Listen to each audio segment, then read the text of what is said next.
Rivo Sambayang, bocah berusia 6 tahun yang ditabrak mobil Grand Max di sebuah rumah makan di Kelurahan Sukur, Kecamatan Kalawat, Kabupaten Minahasa Utara pada Minggu 20 Maret, mengembuskan napas terakhirnya. Rivo ditabrak dengan keras oleh kendaraan Grand Max yang oleng. Korban lantas terhempas ke tembok dan malangnya tertindih reruntuhan. Informasi mengenai hal ini akan disampaikan oleh rekan jurnalis kami dari Tribun Manado, ada Arthur Rompis yang akan melaporkannya.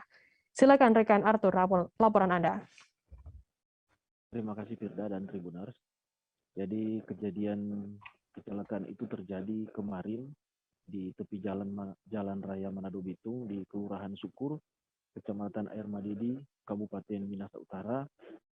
Jadi sebuah kendaraan Grand Max oleng kemudian menabrak sebuah rumah makan dan korban Rivo Sambayang ini kebetulan berada di depan rumah makan. Jadi korban ditabrak dengan keras, kemudian tubuhnya terhempas ke dinding dan kemudian dia ditimpa reruntuhan. Jadi Rivo ini sempat dibawa ke rumah sakit umum Kando, sempat menjalani perawatan selama beberapa jam, namun karena luka yang diderita lumayan parah, jadi dia menghembuskan nafas terakhir pada Selasa dini hari sekitar pukul 4 dan jenazahnya sudah dibawa ke rumah duka tadi pagi, tiba di rumah duka sekitar pukul 10.00. Jadi Tribuners, laka lantas ini juga menyebabkan bagian depan dari rumah makan ini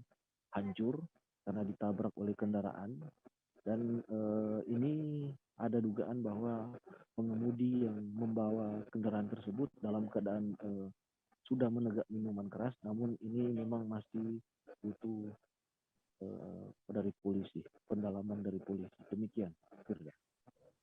Baik, terima kasih rekan jurnalis dari Tribun Manado, Arthur Rompis, atas laporannya.